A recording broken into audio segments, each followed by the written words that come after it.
გამარჯობა, თქვენ უყურებთ გადაცემას თქვენი პარლამენტი ტელეკომპანია ლაგოდეხის ეთერში. სტუდიაში მუშაობს ანა კანაპლევა. დღეს ლაგოდეხის მოსახლეობისთვის პრობლემურ საკითხზე ვისაუბრებთ. მაცხოვრებლების თქმით, დაზიანებულია წყალდიდობის შედეგად წყლის ნაგებობები, სასმელი წყლის გაფილტრვა აღარ ხდება და მოსახლეობას დაბინძურებული წყალი მიეწოდება. Როგორ შეიძლება მოგვარდეს აღნიშნული პრობლემა, ამ თემაზე სასაუბროთ ჩვენ სტუდიაში მოვიწვიეთ ლაგოდეხის მაჟორიტარი დეპუტატი ბატონი გურამ კაკალაშვილი, მოგესალმებით ბატონ გურამ. გამარჯობა. და ფრაქცია ძლიერი საქართველოს თავმჯდომარე ბატონი გია თორთლაძე, მოგესალმებით ბატონ გია. გამარჯობა. შეგახსენებთ, რომ ჩვენ სტუმრებს დაუსვავ კითხვებს, რომლებიც დეპუტატებმა თავად შეადგინეს ერთმანეთისთვის.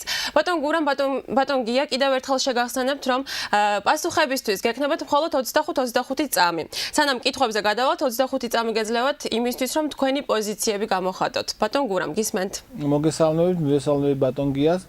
მივესალმებით თქვენს თემას წყალმომარაგების საკითხს ლაგოდეხში, იმიტომ რომ ხელისუფლება მიუხედავად იმისა, რომ გადადგა საკმაოდ მნიშვნელოვანი ნაბიჯები ამ პრობლემის მოსაგვარებლად, შედეგით ნამდვილად არ ვართ კმაყოფილი და ჩვენ ამ პრობლემაზე მუშაობის გაგრძელებას ვაპირებთ ძალიან ინტენსიურად. დიდი მადლობა თქვენი პოზიციისთვის, ბატონ გია, თქვენი პოზიცია. ჩემი პოზიცია ბუნებრივია, გახლავთ ისეთი, რომ ნებისმიერი ინფრასტრუქტურული პროექტი, რომელიც ხორციელდება რეგიონში, იქნება თუ მთელ საქართველოში, მოიცავს წყალმომარაგებასაც და ბუნებრივია, ყველაზე მტკივნეული წერტილი საქართველოში უმეტეს რეგიონებში სწორედ წყალმომარაგებაა.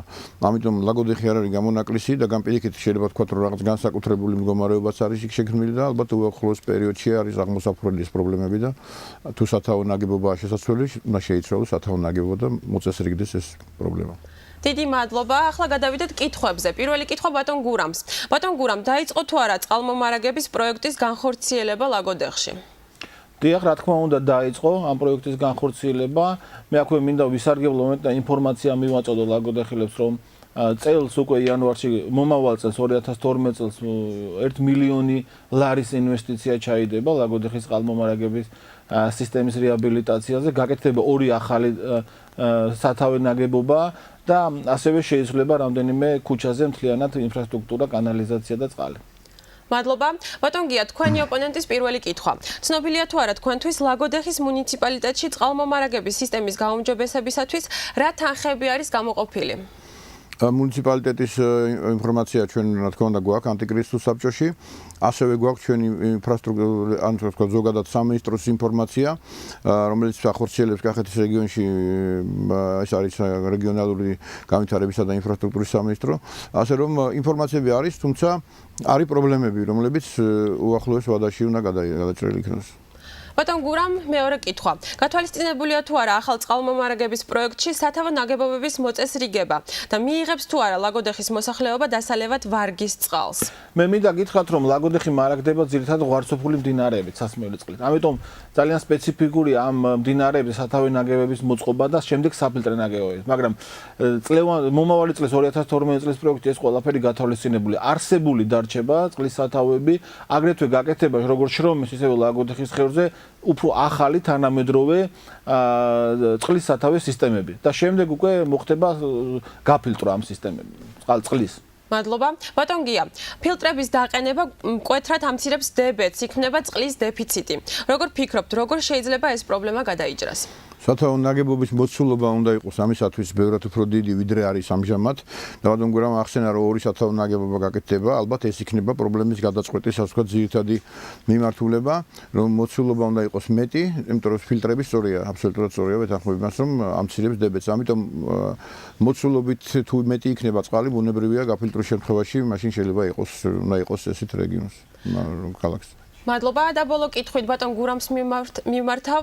მოიცავს თუ არა აღნიშნული პროექტი სრულად მთელ ლაგოდეხს? არა, ეს მოიცავს ქალაქს, რა თქმა უნდა, ქალაქის ნახევარს, რამდენადაც მე მაქვს ინფორმაცია. შემდეგ მე ვახსენე სათავო ნაგებობის შემდეგ გაკეთდება უკვე გამრიცხველიანება, როცა სუფთა წყალი იქნება. დღეს არ არის გამრიცხველიანება ლაგოდეხი, ამიტომ ჩვენ მნიშვნელოვანი პროექტი მოხდეს გამრიცხველიანება, ხოლო შემდეგ უკვე გაგრძელდება ეს პროექტები უკვე სოფელში, მუნიციპალიტეტის სხვა სოფლებზე. ბატონ გია, ბოლო კითხვა. თვლით თუ არა, რომ გაერთიანებული წყალმომარაგების კომპანიის შექმნის შემდეგ მნიშვნელოვნად გაუმჯობესდა წყლის მომარაგების სისტემის მართვა? ნუ ეხა ის პროექტები, რომელიც დაკავშირებული არის ყოველთ ამ კომპანიასთან, ბუნებრივია მის შექმნის შემდეგ კეთდება. თუმცა ამ კომპანიის გარდა კიდევ ასე ვთქვათ ვფიქრობ რომ საჭირო არის მოზიდული იქნას ასე ვთქვათ გარკვეული თანხები არა მხოლოდ ლაგოდეხის არამედ სხვა რეგიონებისაც რომ სრულად ყველგან ერთხელ და სამუდამოდ საქართველოში დასრულებული იქნას ეს პრობლემა წყლის პრობლემა აღარ კონდეს მოსახლეობას გასაგებია და ბოლოს 25 წამი გაქვთ კიდევ შეჯამებისთვის. ბატონ გურამ, გისმენთ? რა თქმა უნდა, ჩვენი ქალაქისთვის ყველაზე მნიშვნელოვანი ალბათ სასმელი წყალია და მე ვფიქრობ, რომ ის მილიონი ლარი, რომელიც გამოყოფილია უკვე 2012 წელს, ძირეულად მოაწესრიგებს ამ პრობლემას და მე მგონი საერთოდ აღარ იქმნება დღის წესრიგში ეს პრობლემა. გარდა ამისა, იციან ლაგოდეხელებმა, რომ გაკეთებული არტეზიული ჭა და ამ წყალს სტიქიის დროს შეუძლიათ, რომ თავისუფლად მივიდნენ და მოიხმარონ სასმელი წყალი, რომელიც სავსებით სუფთაა ეს. ბატონ გია თქვენი შეჯამება? მე მივესალმები, რა თქმა უნდა, იმას რომ იმ ფაქტს რომ გამოყოფილია თანხა და უკვე ასე ვთქვათ დევს ეს თანხა მომავალი წლის ბიუჯეტში, მაგრამ თავარი არის დაპროექტება. ჩვენ ვაწყდებით ანტიკრიზის საბჭოში ძალიან ბევრ პრობლემას სწორედ პროექტებთან მიმართებაში. არასწორად ხდება ხოლმე დაპროექტება, ამიტომ თავარი პრობლემა ეხლა არის რომ სწორედ იქნას დაპროექტებული, ორივე სათავო ნაგებობა აბსოლუტურად იდენტური უნდა იყოს და სწორედ იყოს დაპროექტებული. აქედან გამომდინარე, აი ამას აქვს ეხლა ყველა დიდი მნიშვნელობა რომ პროექტი დასრულდეს. დიდი მადლობა ბატონებო გადაცემაში მონაწილეობისათვის. ასეთი იყო თქვენი პარლამენტი დღეს. მე ამით გემშვიდობებით ნახვამდის.